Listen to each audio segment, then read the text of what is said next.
Witchers! Welcome back to the Witcher Lorecast. This is your host, Tom, or Robots. I'm here with good old Toasty.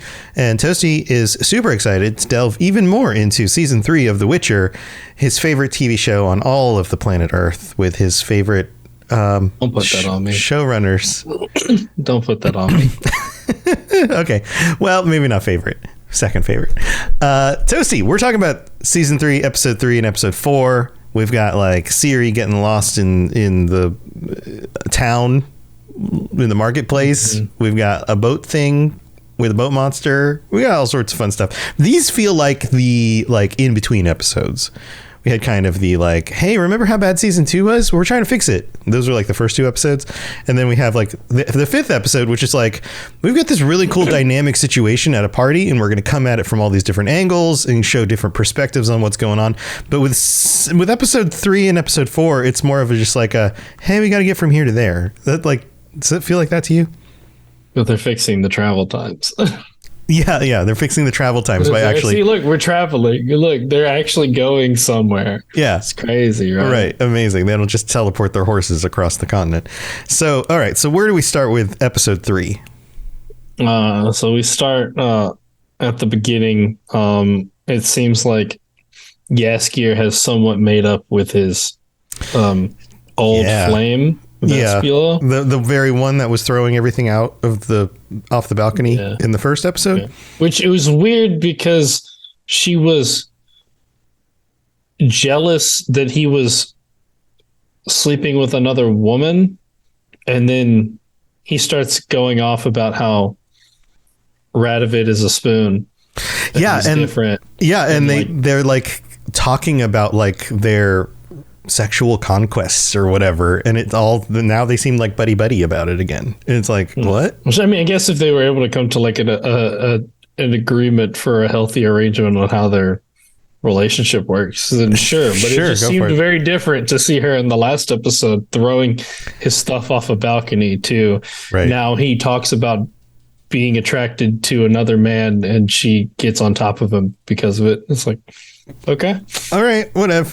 Right, so we have more Jaskier stuff. Anything else? Let's try to consolidate this, because otherwise going through every point individually could last the whole episode, and we're trying to get through 2 episodes.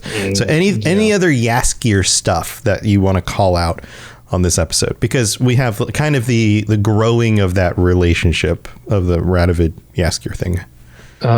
Specifically Jaskier, no. Okay. There's some other parts that he's in for other characters and whatnot. But yeah, Geralt shows up. They go and visit, or he takes her to false Ciri, who is, I guess, losing. Like she's completely out of it. She's mumbling like mad ramblings the whole time. So they go to visit Annika, who is apparently a friend of Geralt's mother, who will be a focal point of this episode.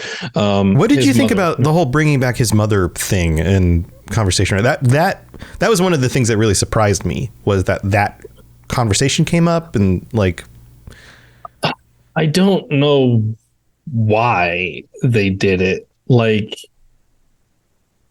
I guess it's to, I don't know, insight, like get a more human, I guess maybe like as we see Geralt being a dad to Ciri, maybe people are interested in seeing like, more about his relationship with his mom or something. I don't know, but it's not necessary. We don't need it. Right. And this is of course, this is all stuff that's for the show specifically, because the only time we ever get anything from Vicenna in the books is the part in like the first that they showed in the first season where he's like injured and his mom patches him up, and he like kind of confronts her, and that's it. That's all we get. It seems like it was a justification also for getting Annika in the situation, and then this like werewolf guy. It was kind of like that was a segue. I started to notice how shooed in random, like they just have these one-off characters that have zero importance. Like, I doubt we're ever going to see Annika and Otto again, and like very specifically, Otto was completely unnecessary to the, like, right. Other than like the potential threat of danger when things kind of went bad. Like that was the whole like, oh, you're a werewolf. Yeah, I used to be. Okay, yeah, but I've got it under control because I have this thing. Full send it on the danger, which makes him even more pointless. Like if it had turned into like he fully shifted from, because he's a werewolf. Otto's a werewolf. We learned this. Geralt has saved him before, right. And has helped him have like a talisman that keeps him from changing and like hurting people. If he had fully turned and like Geralt had to kill him in order to protect the others, like that could have like been a significant thing. Like that could have been like a point for him to like be troubled because like he's helped this person in the past and then it like he had to kill him here. That could have been a cool thing, but he doesn't even fully shift. They're able to like fix him beforehand. So it's like this character served zero purpose than like the slightest a little bit of tension. This is a threat. Like, right. Yeah. Right. Well, and it reminds us of Geralt's willingness to do the right thing, even when it would have been easier to just hunt down the werewolf, but instead he helps the guy out. Yeah. But, in the same events of this like cabin with Annika and Otto and them, they give her the, I can't even remember her name anymore. The little girl, because they give us her actual name. Yeah, I don't remember her name either. The false Ciri. Yeah. Yeah, but they give her a potion that's supposed to help. It's an extraction elixir. It's supposed to help, I guess, extract the Ciri's memories that they have implanted in her. They don't explain it. They just call it the evil magic elixir. Yeah, it's like what is it supposed to? It's supposed to extract something, assumingly the stuff that's making her all messed up, and then there's a potential with the threat because Geralt tries to question her before the elixir has taken full effect, and then I guess the magic takes over, or the mage in question takes her over, and she attacks them, hurts Annika. This is when the werewolf threat pops up for like a second, and that's about it for that. Is just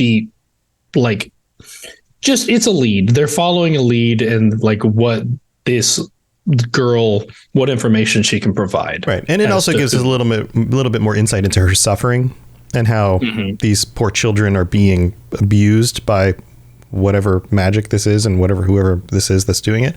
So we get a little bit of that. And then and then anything else on this scene? This scene in particular, for the rest of like this part of it, the only other significant thing that happens is Geralt talking about his mom and having a moment of emotion. Right. Like she's passed away. He finds out.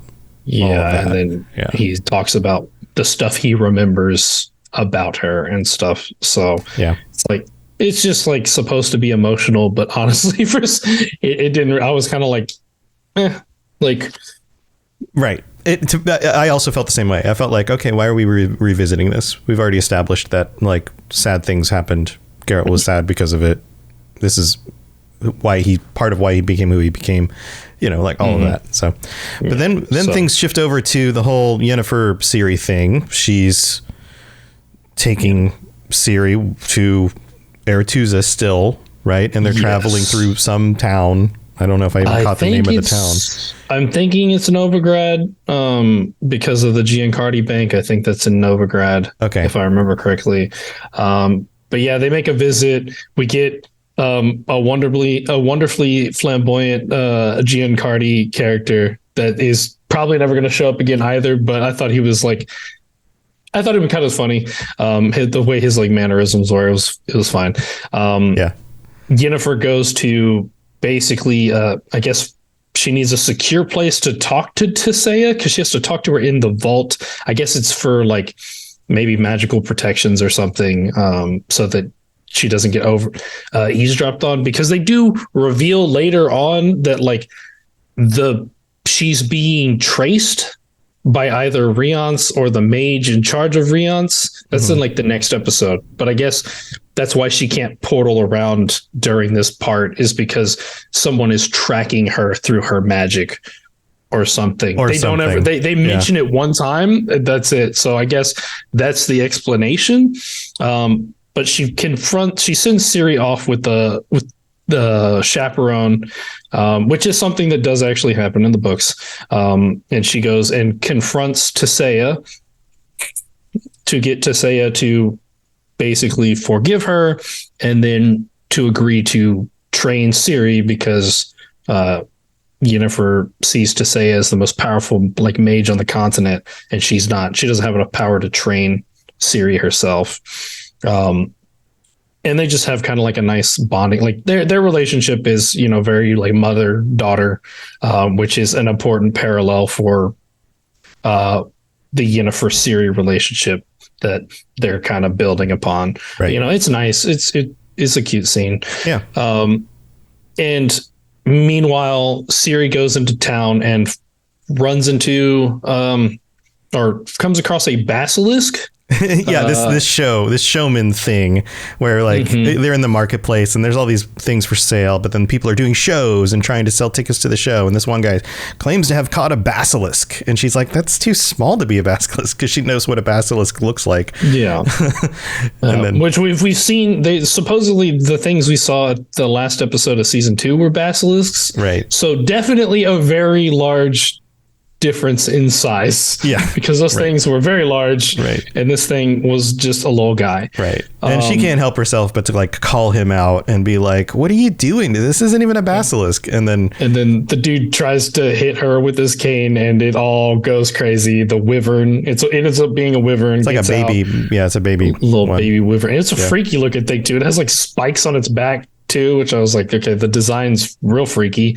But she ends up killing it with some help from some person in the crowd, which she gives him all the credit and then uses that as a way to escape. It's like, I was talking about the other person, the woman in the crowd who throws at the dagger. That's right, the dagger lady. Yeah, important. Right, but then the night guy, she's like, "Look, you saved us from the basket." He's like, "I did." Because she's like, I brought a lot of attention to myself. Yennefer told me not to do this. Here, all the attention on this guy while I run away. Yeah, smart at least. And I can totally see how people might have an issue with this and be like, "Why would she do such a dumb thing?" She's like, but she's a teenager. Like, this is an impulsive thing. Like, teenagers make. And this is something. This is actually this whole little sequence. Obviously, they've embellished it a little bit, but this whole sequence does happen in the books. The Ciri does have like this basilisk thing. She calls it out, brings attention to herself. I don't think it wasn't the guy who like clumsily let the wyvern out, but like she did whenever she was supposed to outlive the basilisk venom. That was the thing that the guy wanted, like prove it's not a basilisk by letting it bite you and don't get poisoned. But I did think it was interesting, at least whenever he was explaining. Obviously, he does it over the top, and there's a lot of like false information here, especially in like The Witcher. This is all of it's like, okay, that's BS. The Witcher's called BS. But I thought it was interesting that it's kind of like the fake mythology of a basilisk is kind of how basilisk mythology is in like the real, like in the real world, right? Like with the rooster laying an egg that turns into a bat. Like that's actually the mythology as we know it. So I thought it was very interesting. Yeah, that was a cool reference. And then she's like, no, that's not how that works. Yeah. So that part was pretty fun. And then you have the dagger lady. Yeah, the dagger lady, which will be important because, and I watched this episode with Let's Not for the first time or whatever. And I think we both had the realization at the same time that this is supposed to be Missile, who is a very problematic character in the books. And who shows up later? Like she kind of was moved forward in time in the show. Yeah, she's a member of the Rats, which is a gang that Ciri kind of joins later on. And there's a whole lot of like really problematic things in that relationship.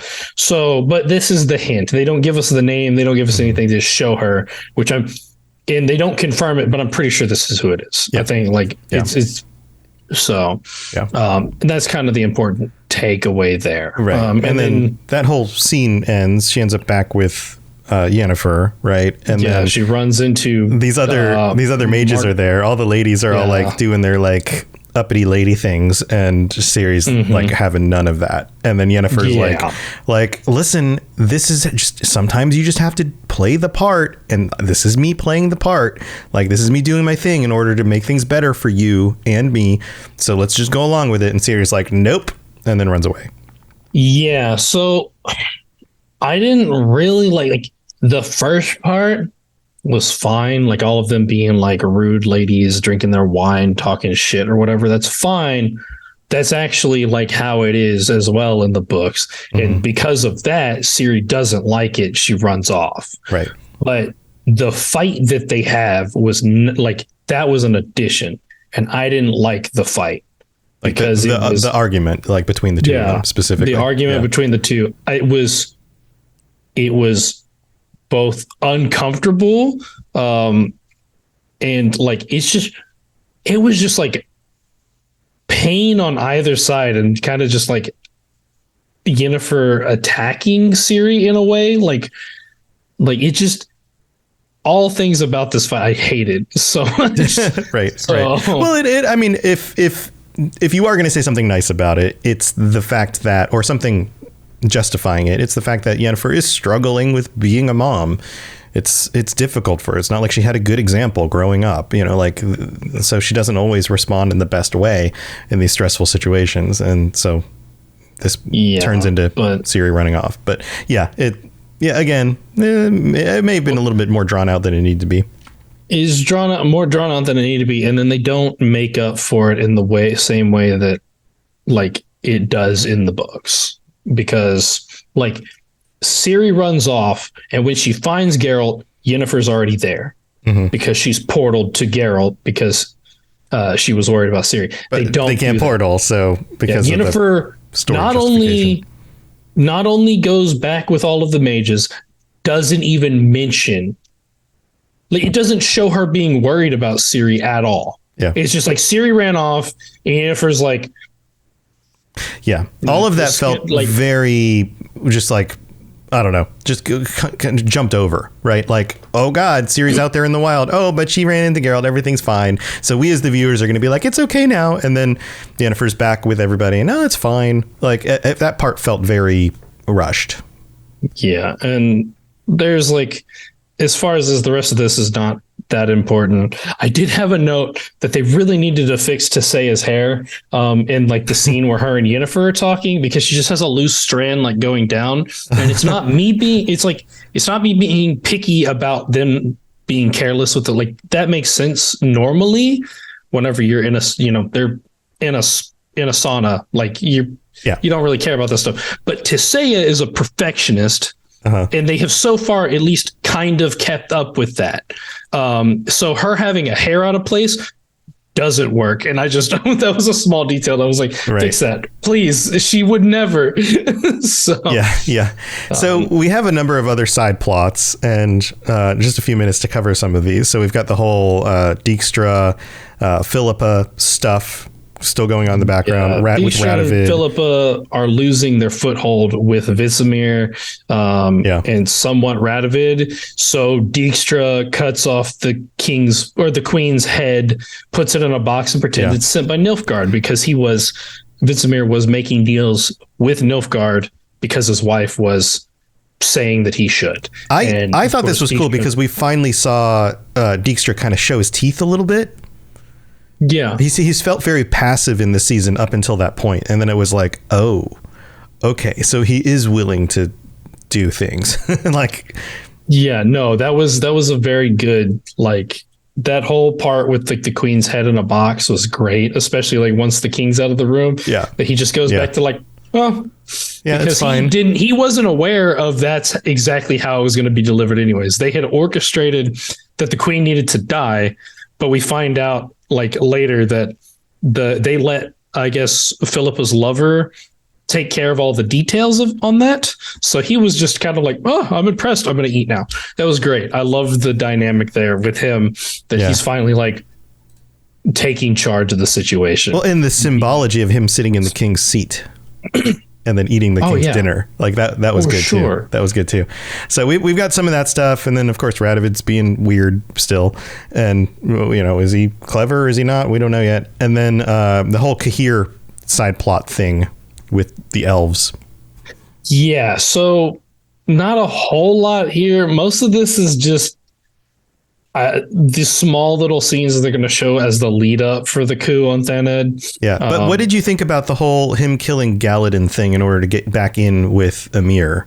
Because I feel like when last we talked, you were like, seems like a cool character. I like the actor. Like this, we're going to see where this goes. And then now it's just like dead. No, I knew he was a pointless character. Like, right. But but didn't go any further than just basically enabling Cahir's story, really. Yeah, he's basically just a plot device for Cahir to get back in like the ranks. Good graces. Things. Right. Yeah. Which sucks. But it's also, I was unsure exactly where they were going to go with it, just in the sense of, because like normally I would call that Gallatin is unimportant because Francesca is so important. Right. But because of how they presented her, she's been so unimportant in the season that I've been like, well, okay, if maybe they're actually changing something here, or like he's going to do something to make her finally step up, because she needs to step up. She's been, no offense, she's been pathetic this entire season, right. But she's one of my favorite characters from the stories. Right. But maybe that's intentional in order for her to like character arc back into prominence. But I had the same thought you did. A lot of character arcs that are like leading. We're seeing, I guess, how they're leading up to the point, because we don't see that. Like Cahir's story is very weird right now because he's obviously struggling, and we know where he's supposed to get to, or I say supposed in quotation marks because we can't be sure, and he seems in a weird spot that it's hard to understand how he gets to the point later on in the story. Right. And Galadin seemed very capable, so I was with you. I was going, well, are we going to see more out of this? Like, is he going to become a more prominent character? And then it's like, nope, he's not. So that's those plot lines. Anything else from this episode? We get the very important one at the end with Ciri running from the Wild Hunt. Which feels like it comes out of nowhere. It's just like, oh, now she's on her horse. Oh, wait, no, Wild Hunt's coming. Oh, Geralt's all of a sudden there. It does feel like it's coming out of nowhere, but this is actually a direct pull. Yeah, but like that's the thing, is like, if you don't know that, you would critique the show as just like, well, that was convenient that Geralt just happened to show up when she was in the middle of the wilderness and had just left Yennefer and whatever. But like, and how did he know she was there? All of that. I don't exactly know how he knew she was there. I don't remember that part specifically, but there's a potential to say that like she did get through to him through that like coin or something that she was using or whatever. Yeah. Who knows? But they don't reveal it on the show. They don't tell us. It just kind of happens. But for the most part, like Ciri's storyline in this episode is pretty like accurate. Mm-hmm. Well, it's something. It's something. Mm-hmm. All right. Well, we're going to take a break. We're going to go thank our patrons, and we will be back. As I sound like Porky Pig, we will be back to talk about episode 4 in just a minute. Very well. Let us get this over with. Something has infested my vineyard. Mm-hmm. Great. Let me go prepare my something oil then.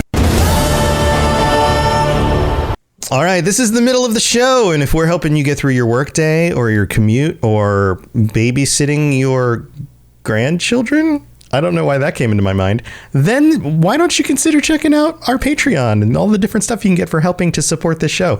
We don't have any new patrons this week, but if you are interested, head over to patreon.com/WitcherLorecast, and if you sign up, we'll call you out on a future episode. And then also we've got our higher vampires to shout out, Ben of Temeria and Jared M. Thank you so much for your support. And also, if you are interested in helping us out, leaving a 5-star review on Apple Podcasts is a wonderful way to do that as well. We will read those out on a future episode of the show too. Plus, you can rate us on Spotify or whatever other platform you're listening to us on. Or, if you and your friends are watching The Witcher, or, hate watching The Witcher or whatever, if you want to share our show with them as well, then you can do that. All of that is extremely helpful. So thank you to all of you. We couldn't do the show without you. All right, let's head back to the show and talk about episode 4. You smell of death and destiny, heroics and heartbreak. It's onion. Right, yeah. All right. Episode I will 4. say, though, yes, there's one thing that I didn't mention that it threw me for such a loop was when Vizimir was doing dodgeball hockey. Okay. Whatever that was, he was was throwing iron balls. Supposedly he's trying to throw them in a net, but he's just throwing them at the guy. Like, we know he's just throwing them at the guy. But it was like, what is this sport that they have randomly inserted into this? Because it's like, it's like a hockey net, but it's also like, I thought it was fun. I mean, it's weird, but I also kind of thought that part was fun. It was weird. It seems like something a king would just come up to have a little bit of fun, but it was just such a weird thing to see in there. Yeah, I also feel like the actor who plays Vizimir is really like coming into his own in playing this character. He's really I don't know, getting into it. I appreciated that. But let's talk about episode 4.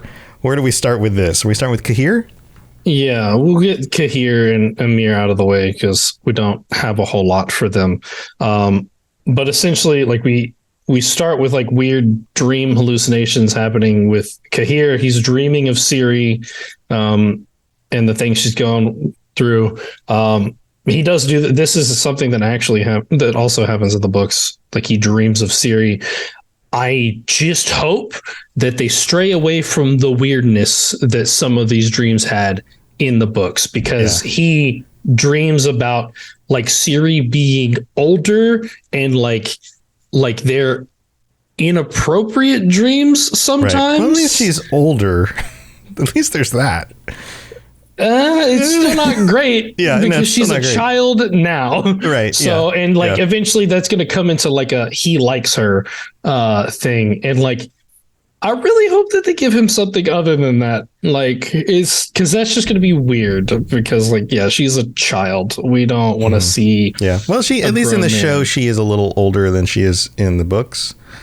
So, but we still don't. We know that like Freya Allen is older. We don't know how old she's supposed to be in the story. She could still be like 12. It's just that Freya Allen looks like a much older person. Right. Yeah. So, I would gauge her at like, I mean, the way they've portrayed her so far and the kinds of things she does and the way she looks, I would gauge her at like 16, 17. Yeah. Which is I would soon to be an adult in our culture, but yeah, but we don't really know. It's a little bit out there. So, all right. And we get to this just grows into like Amir personally wakes Cahir up in bed, which is like, your emperor walks in and pulls your curtains. Like, I'd be freaking the hell out because I think I messed up, but it's just supposed to show how close they actually are. And it shows that Cahir is like a little, I mean, he plays it up. Like, he's a little freaked out about this too. Like, he's not sure what's going on, but he just, and this will just, the next time we see him, he's just getting the mission to like, broker a truce with the elves, and go on, some important mission that they don't allude to. So, So, all right. So let's jump to Yennefer and the, she dresses the Brotherhood, right? And you have that scene where they're all gathered together and she's like coming up with this great idea. Hey, everybody, I got this great idea. Let's all get together. Let's have a conclave. Let's unify. And, discuss the future of the continent. Yeah, we got to save the North. Let's all work together. If we all believe in good things and we're all on our best behavior, then maybe we can actually do it. And of course, we have the opposed Stregobor because Yennefer's part elf and he's racist, which is just supposed to be a build up for the big hint that like, oh, it's Stregobor who's the bad guy, that they've been like pushing the whole season. Right. They keep reminding us how he's a terrible person. Yes. Yeah. But like this whole thing this scene was just weird because it was they all hated her, and then she just very quickly just like wins them all over very easily, except Stregobor. Like there's no effort put in at all. Well, I think that was the play into the whole Tesea's support thing, and how much, and we've seen how much power she has over these kinds of situations, and so. Yeah. But even when Tesea has been for an idea, she's gotten tons of opposition from everyone else. So we saw that in the, but I guess now if Tesea agrees and Vilgefortz agrees, then, here we go, that we're all in, and we do a weird applause on our chair, which was so awkward. I was like, what are you doing with this? So, and that'll just lead into later when that's her for her here at Artusa, and she's going to go meet up with the group when they get here later on in the episode.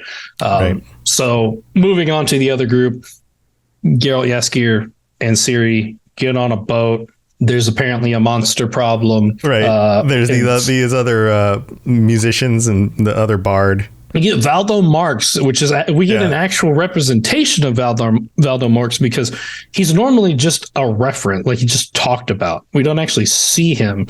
How did you feel about all of that and like the wackiness of them like performing and like, Jaskier like rolling his eyes and like. I feel like that's the sort of thing that sometimes you would be like, oh God, come on. But if done well, you might be okay with. It makes sense, and I don't like his troupe, but I liked Valdo Marx. I think he's interesting, especially I have watched the 5th episode, so especially in the next episode, it was like the part they're not important, but like what they do is in a way. So I think they're interesting. They also help justify the world a little bit. They show that like a group like this would be hired by a bunch of frou-frou mages in order to play at a party. But they're all really dumb for the most part, and like incredibly bold, which most people aren't. Like they're like, oh, there's a monster, and you know what will disturb the monster? Our music. So we're gonna actually do music and try to disturb the monster so that it comes out. And it's like, most civilians don't want that at all. They do not want the monster to come around. Yeah. You know what this reminds me of is some of the wackiness that we see in the games when they pull in certain characters who are like too headstrong or like they're just like oblivious of the reality of the situation or whatever. It felt very much like a game pull to me, which is cool. I'm cool with that, because there's definitely situations in the game where you as Geralt roll up on a situation and you're like, oh God, these idiots, what are they doing? Like it felt like one of those. Yeah. So they're on the boat. They're like, this is mostly like I guess a Witcher assessment from Geralt, like on Ciri, because she's doing most of the footwork for this. She's playing detective, figuring out what kind of monster this is and what. Which I guess is following them, because she's able to tell what kind of monster it is based on the ripple consistency in the water, which means I would assume that the monster is just circling the boat as they're going along, but isn't doing anything until they start singing. It's weird. It's very weird. Why is the monster not attacking? But eventually it does, thanks to the musicians. A predator, will circle its prey a bit and then find the right time to attack. So, and the monster specifically is an Aeshna, which is actually a creature that exists canonically that they pulled, which I was surprised by. It's not quite. It's a bit different, because normally the Aeshna that is actually in the lore lives in like swamps and stays in that kind of environment, and this is obviously the ocean. But other than that, really not important. It leads to a really cool fight scene that I really liked, because I liked seeing Ciri and Geralt working together to fight the monster, and Ciri executing a plan that she like figured out. Like she knew the soft spot on its head was the weakness, and she was able to like adapt to the situation and kill it. And we get proud dad Geralt. Right. And I mean, heck, cheers to Freya Allen for playing the role. I felt like, it was fun, and she seemed like capable of the action scenes, and then she comes down on the monster's head at the end. Like, all of that worked really well, I think. Yeah. And that's even, I think that attests as well to the chemistry between Freya Allen and Henry Cavill, which also makes me worried for future seasons. How is the chemistry going to change? Right. Because I feel like she was able to do this scene because her and Henry Cavill are like family after these seasons together. They've talked about it so much, like they are super comfortable together. So yeah, but they kill the monster, they get off the boat. Proud dad Geralt, they meet up with Yennefer. And it leads to what I considered my favorite scene of the season, when Ciri and Jaskier are imitating Geralt and Yennefer. Yes. And basically while they're having a conversation. So we don't know what Geralt and Yennefer are talking about, but they're talking about stuff. But we get Ciri and Jaskier imitating them. Right. Because we all know what that dialogue is going to be like. We all know they're going to make up. Everything's going to work out. Like, all of that has been signaled. Like, that's coming. But the fact that they bring it to that was probably the moment in this episode where I was like, these gosh darn characters, I love these guys. It was like that. My mom would say it, something like that, right? But because we haven't really gotten a chance to see, there's been a little bit, but we hadn't really seen a big Ciri Jaskier bonding moment, which are also great moments. And we see it immediately leads into another one where she's taking all of Jaskier's money and sings a song while she falls asleep in the fastest way anyone has ever fallen asleep before in their life. That she fell asleep faster than Yennefer and Geralt fast traveled to Kaer Morhen last season. And then I'm just gonna say it, Jaskier sleeps with Radovid. Yeah, there's the whole hey, Radovid's here all of a sudden and can't get through the force field, so Jaskier goes out into the barn, and then they have barn stuff going on. They have a bonding moment. All right. Radovid sings Jaskier's song, and then they do it in the barn, and it's all right. That's fine. Also, but it's one of those moments where it's Jaskier, you're supposed to be there's a force field there, but dude, she's the most important person on the continent. You really want to go do this right now? I get that you're tempted and you're the kind of person who follows that a lot, but see, because my thing is we know Ciri's gonna be at Aretuza supposedly during the coup. She fell asleep faster than anyone has ever fallen asleep in their lives. Or did she? Oh. Did this happen? Did she not react? Jaskier went outside, and she's going to take the opportunity to run off over to Aretuza. Which would be a very teenager thing to do. Pretend that I'm asleep and then sneak out. She's been a teenager the entire season so far. It's been mostly Yennefer chastising her because she's been very teenage reckless the whole time. I think you're right.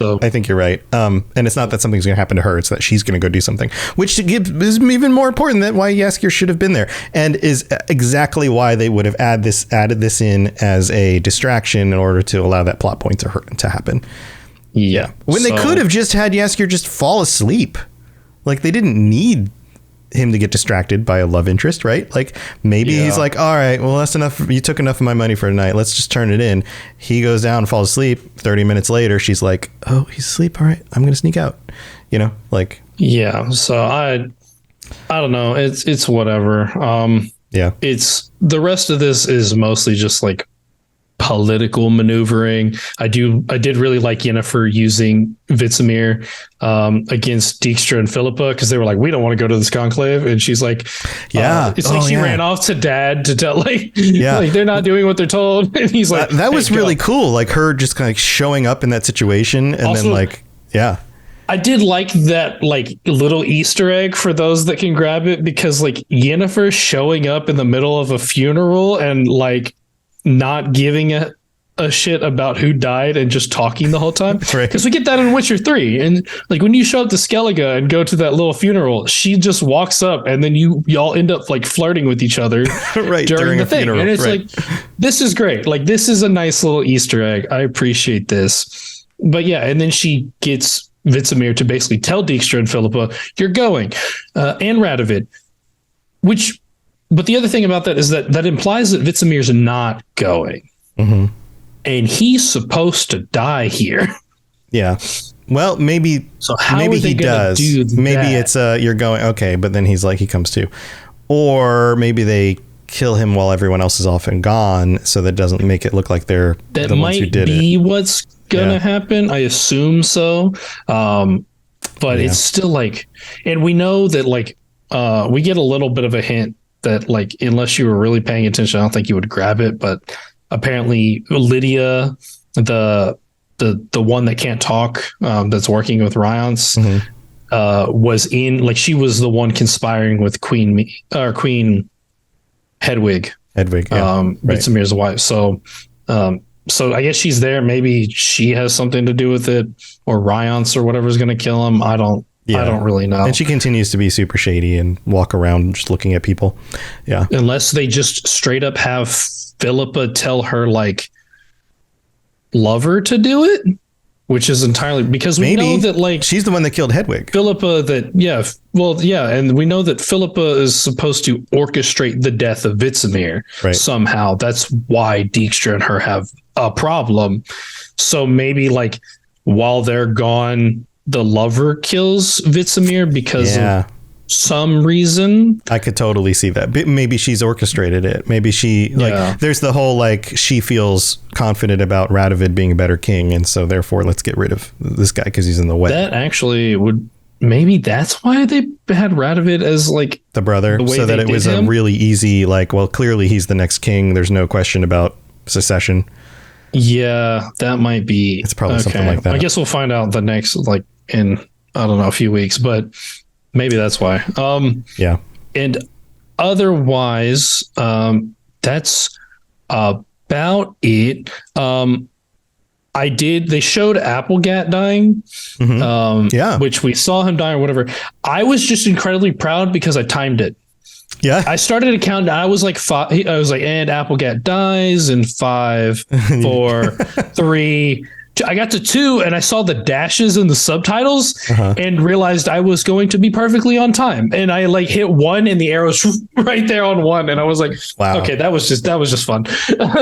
Yeah. I was just proud of that moment. And then I'll mention that Fringilla was seen. This is probably the most pointless scene in the entire season. The scene with Kahir? And Fringilla? No. Fringilla. Oh, yeah, right. I'm sorry. The Nilfgaardian mage, not Francesca. Right. Not Francesca. The A at the end. She's dancing in a bar. She hears the bartender talking to a dude about some boats going missing, and she sits down to learn about the boat, and that's it. Like, well, why did we need it's this? Foreshadow for how she ends up involved in whatever's happening next. That's probably what that is. It's like, well, how does she know to go there because of the thing in the bar? That's probably what that is. But otherwise, playing the mystery games so far, like if you had not shown Fringilla for the rest of this part and then she shows up in the next part, that would have been just fine too. Yeah, because this just felt like it was like here's a tiny bit of foreshadowing, but otherwise it's really not. It smells at all. A lot like the writers trying to address people's complaints. They're like, well, why did this thing happen? There was no foreshadow. We don't understand how they found out about it. And so they're like, well, we're right in a scene where Fringilla finds out about it in a bar, and so like it feels so like it's more just shoehorning in things. Yeah, like, it does feel a little bit odd. So here's some thoughts. So you have a question here. Are they really trying to push Triss and Istrid? Maybe. Yeah, I didn't even talk about that one. I don't know that they're trying to make them a love interest. I think they're just showing they're reinforcing that these are characters we're supposed to like, and they like each other, and they are friends, and that they are we need to see them as being good guys. I think is the emphasis there. As much as we may not like Istrid for certain things, or we might think that he's not necessarily the most capable, like, and he looks freaking cool this season. Like he's a handsome dude. Yeah. We've talked about it before, but he was the second hottest looking dude in the show. Like that, I like that. His new hairstyle. Like we were joking about Yaskier, like what's with the hair, but like the way they do his hair, the way he's all dressed up, like he's looking like a handsome, capable dude. And I don't know if that bodes well for him or bad, because sometimes you build characters up before you knock them down or kill them or whatever, right? Yeah. Well, he's also the only person in this damn show still talking about monoliths. Right. Which I was like, dude, please stop. Like, please stop. And like, he's talking about the Book of Monoliths, some, big important book or whatever. We're going to see this thing in the next episode. And like, that's whenever like my face fell the most whenever I see that actual book, because I realized what it was and what it was referencing. And it really upsets me. But we'll talk about that in the next episode. But yeah, so the only thing is I really asked is because like it was very flirtatious, and granted, that's fine. You can flirt. They could even have like, I don't know. Yeah, like they could. But doesn't that even play into like that plays into Triss's character a bit though, right? Like that, like they've kind of pulled her back from doing that with Geralt. So for her to be doing that with somebody like Istrid kind of makes sense. Well, I mean, they're just reinforcing the idea that like Triss is always going after, as someone else put it, Yennefer's sloppy seconds. There's that. Because she put like Yennefer and Geralt happen. Triss wants to get with Geralt. Right. Istrid and Yennefer happen, and now Triss seems like she wants to get with Istrid. Right. It's like, but also look at who the other guys are. There's really not a lot of good competition. Like Yennefer keeps picking the best of the bunch, like, well, if you were going after any of the guys, these would probably be the ones you'd pick too. So, but it's just, but they just had like a lot of scenes together that just seemed, it just was very weird to like see that. Right. Because as far as I know, in the like, Istrid exists in one story and that's it, and then he doesn't appear ever again. Right. Which is part of why I think prominent. They might. That's part of why I think they might be building him into like, oh, he's going to team up and he's going to start doing some things with the people that we like for the good guys, and then all of a sudden that's going to fall apart and he's going to be Let's Not says Istrid gonna die in second half of the season, calling it now. Maybe there's probably a good chance. We're about to see the coup on Thanedd, which we've talked about. We said that this was going to happen. We said that this was going to be the end of the There has season. To be some casualties. It was just end of the season, part one. A lot of people are going to die. Yeah. As far as we know. So, like, it makes in. But we also have to have casualties of characters that we think are like we care about, right? Yeah, like, and this is also kind of this is the event that truly leads up to the Lodge of Sorceresses being made, which the Lodge of Sorceresses can't exist for the most part if there's still that very large population of male sorcerers. Right. And so I think that's part of it, is that we're going to see a lot of the men who are important, like mages, die in this part, because we know that most of these women survive. Yeah. Yennefer, Francesca, Philippa, Sabrina Glevissig, right. All of these people are going to be part of it later on. And like, so, and a lot of people are going to have to die. So who does that leave? All of the men. Yeah. And and as of right now, there aren't too many of those men that we would feel bad about. So it makes sense that Istrid would fill that role, right? Like we have to feel like, okay, there were some casualties for the ones we're rooting for. There's some casualties there. So that seems like that's going to make sense. All right. So let's wrap this up, Toasty. How did you feel about these two episodes, having seen all 5 now? I think, like, I really do believe, and like, I will say ahead of time, whenever I finished the 5th episode, I did have some excitement for the next part. Mm-hmm. I was actually excited to see where this season led to, like what we're going to see, July 27th when the next part drops. Yeah. Which I did not expect. I did not expect to be looking forward to any part of this series ever again. Right. Yeah. And we're going to talk about episode 5 next week. And I feel like going into that, I feel like that's the strongest episode of it the season so was. far. And the way they film it is very interesting. Yeah. But I feel like I can say that they are like trying to make an effort to like a real everything back in and get it online with a show that people would be more satisfied with. Right. But unfortunately, that does involve one really shoehorning things in so that it fits the new narrative that they are trying to build off. A lot of these things that like, the forgiveness of Yennefer was so quick when it really shouldn't have been. Right. And they were clearly trying to show us that lots of time was passing and it took a lot of work on her part, but they don't have an entire season to play that out. They had to fit it into an episode. So, and of course, I think that like, because of the reception of season 2, obviously, I feel like the budget was cut pretty hard on this show. Yeah. And you can see it. A lot of the things that look like really good and clean and crisp are being filled in with just green screen now because I'm assuming that's what they can afford to do. Right. A lot of the backgrounds and stuff. Or you mentioned the werewolf scene. Like, why not have him actually transform into the werewolf and then Geralt fights him and then puts the thing back on him and then because that would be too high on the budget. It would cost a lot more in visual effects and filming that. Yeah. And I think it's like kind of sad that I feel like they have the potential, or I say had the potential to possibly bring this back. Like, obviously there's a lot of people that aren't going to give it the chance anymore.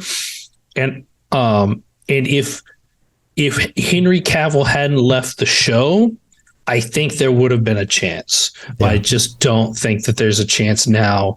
Even like they tried to bring it back too late. Yeah, like no matter who they cast in that role, it's not him, and so it's just not. Yeah, it's not it's an impossible errand for any actor to fill the shoes because you're just not the same person. Mm-hmm. And it's just by the means of which he left the show. Like he was basically felt like he was forced to leave the show because his dreams for what he was doing was not being met. And he really does phrase it that way. I think he phrased it that way in an interview, is that like trying to like fulfill a dream, but just getting met with the disappointment of it. And he was very sad to say that. And it's like, that's like heartbreaking, but yeah. And he's not somebody who's doing the role just because he needs to get paid, because he's an A-list actor. He can get whatever role he wants. Yeah. He did it because he wanted to do this. He loves this thing, and it didn't work out. So I think there was a chance, and I think that maybe the second half of this season might be pretty good. But I still think that we're eventually going to lead to just it dying. Like, I mean, it's like season 4 is probably like, it's probably the last one if they're already like approved for it.